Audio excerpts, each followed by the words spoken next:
इस वक्त हमारे साथ जनार्दन जी हैं। भाजपा ने जीत हासिल कर ली है गोपालगंज से।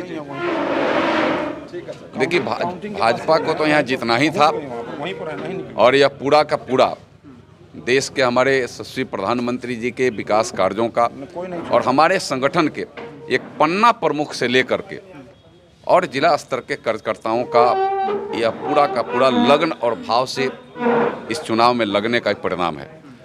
बहुत सारे प्रयास यहाँ किए गए कि किसी तरीक़ा से हम भाजपा का वोट रहते भाजपा को हम पीछे करने का काम करें हम, लेकिन हमारे पन्ना प्रमुखों से लेकर के मैंने कहा, प्रखंड अध्यक्ष, हमारे प्रभारी जो हमारे विधायक आए थे, हमारे जिला के नेतृत्व के सभी वर्ग के लोग जिस तरीक़ा से मुस्तैदी से एक एक चीज़ पर ध्यान रखा, यह जीत उसी को जाता है और फिर हमारे देश के प्रधानमंत्री के विकास कार्यों को यह समर्पित जीत है।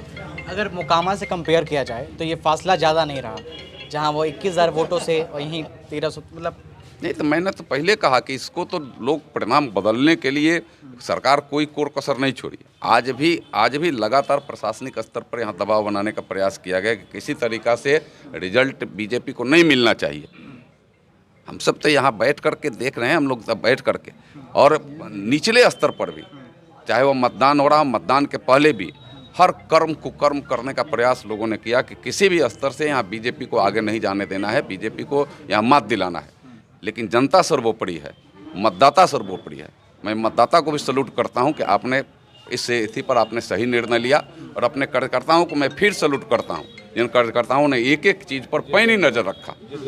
हमने एक एक पन्ने के लिए प्रमुख बनाया था, हमारे पन्ने प्रमुखों ने पन्ने के एक एक जो मतदाता हैं उनके ऊपर नज़र रखा और हमारा प्रदेश का नेतृत्व, हमारा जिला का नेतृत्व उस सब का बारीकी से उसका सूक्ष्म तरीके से सबका मॉनिटरिंग करते रहा और उसी का परिणाम है कि किसी का कुछ चला नहीं, किसी का दाल नहीं गला और उसी का परिणाम है कि बीजेपी को आज जीत यहाँ हासिल हुई है। जहाँ एक तरफ राजद के सुप्रीमो कहे जाने वाले तेजस्वी यादव का दावा था कि इस बार दोनों सीटों पर राजद निकाल ली जाएगी, लेकिन वो दावे फेल हो गए गोपालगंज में।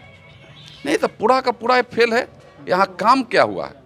यह तो हमें लगता है कि यहाँ के मतदाताओं को तो सीधे रिजेक्ट करना चाहिए राजद और महागठबंधन को, क्योंकि आप पे के यहाँ पिताजी मुख्यमंत्री के रूप में भी, राज्य के एक नेतृत्वकर्ता के रूप में भी आप बरसों बरसों तक यहाँ नेतृत्व किया। आप भी कुछ दिन यहाँ के उप मुख्यमंत्री के रूप में और आज भी हैं आप उप मुख्यमंत्री के रूप में, आप नेता प्रतिपक्ष के रूप में भी थे। यह तो गोपालगंज सोने की चिड़िया हो जानी चाहिए थी, लेकिन गोपालगंज में आज समस्याओं का अंबार है। आज समस्याएं हर जगह यहाँ अपने मुंह बा करके खड़ी है। गांव गलियारे तक की सड़क आज भी नहीं बन पाई है। आप चुनाव के पहले आकर के 500 करोड़ की घोषणा कर करके चले गए थे, तो घोषणा तो आप घोषणा के आप लोग मास्टर हैं, घोषणा कर करके ले घोषणा का काम धरती पर तो उतरना चाहिए ना। यह काम तो आपको इसके पहले जो उप मुख्यमंत्री थे उस समय धरती पर कराना चाहिए ना।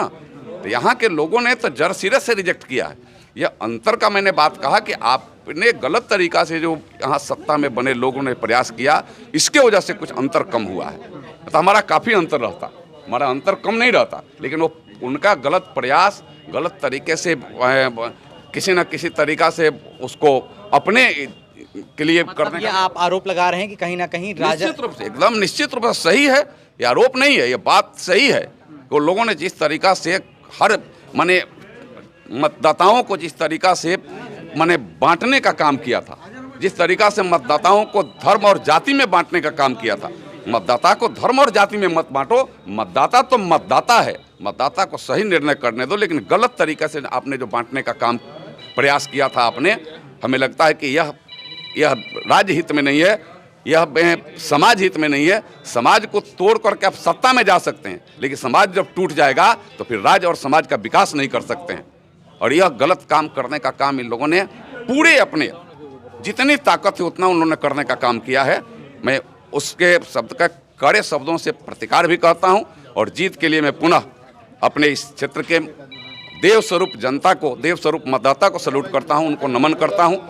माँ थावे वाली मैया को हृदय से उनके चरणों में नमन करता हूं और अपने कार्यकर्ता जो हमारे पन्ना प्रमुख से लेकर के हमारे बूथ, उसके ऊपर हमारे शक्ति केंद्र, हमारे मंडल, वहाँ के सभी कार्यकर्ता और जिला से लेकर के प्रदेश तक का जो हमारा नेतृत्व वर्ग था, उन लोगों ने जो सही मार्गदर्शन दिया और सही पैनी नज़र रख करके एक एक बिंदु पर जो ध्यान रखा, मैं उनको भी सैल्यूट करता हूं। यह जीत मैं उन्हें समर्पित करता हूं। क्या ये जो इलेक्शन चुनाव था ये 2024 के लोकसभा इलेक्शन को प्रभाव करेगा? ना, निश्चित रूप से करेगा। अब सीधे सीधे है क्या, सीधे सीधे है कि आप यह चुनाव का सीधे परिणाम आप आगे 24 और 25 दोनों पर आएगा। अब यहाँ जिस तरीका से बाई इलेक्शन में तो सत्ता पक्ष का क्या होता है ये कहने की जरूरत नहीं है। हम लोग तो सत्ता में भी रहे हैं, तो सत्ता पक्ष क्या करता है, लेकिन हम लोग सत्ता में रह कर के सही मतदाता सही मतदान केंद्र पर जाकर मत दे, यह हम लोग प्रयास करते थे। लेकिन इस जिस तरीका से आपने तोड़ने का काम किया मतदाताओं को, जिस तरीका से उनको गुमराह करने का काम किया, यह नहीं होना चाहिए सत्ता पक्ष के द्वारा, जो अब महागठबंधन के लोगों ने किया है। यहाँ बहुत बहुत धन्यवाद आपका समय देने के लिए। तो देखिए यहाँ पर थे महाराजगंज सांसद जिन्होंने बताया कि किस तरीके से जीत के बाद देखिए यहाँ पर मिठाई बांटी जा रही है, लोगों में अलग तरीके का उत्साह देखने को मिल रहा है। वहीं इन्होंने दावा ये भी किया, आरोप लगा दिया कि राजद ने कहीं ना कहीं अहम मौके तक, लास्ट मोमेंट तक जो है कि इस इलेक्शन को जीतने की कोशिश में राजद के तमाम अधिकारियों से गठन, ऐसा आरोप इनका था। खैर, अब इस वक्त गोपालगंज की जनता ने जो है कि कुसुम देवी को अपना विधायक मान लिया है और इसके बाद आगे क्या कुछ होता है इसके लिए बने रहिए हमारे साथ, क्योंकि पल पल की खबरें गोपालगंज से आपको हम दिखा रहे हैं।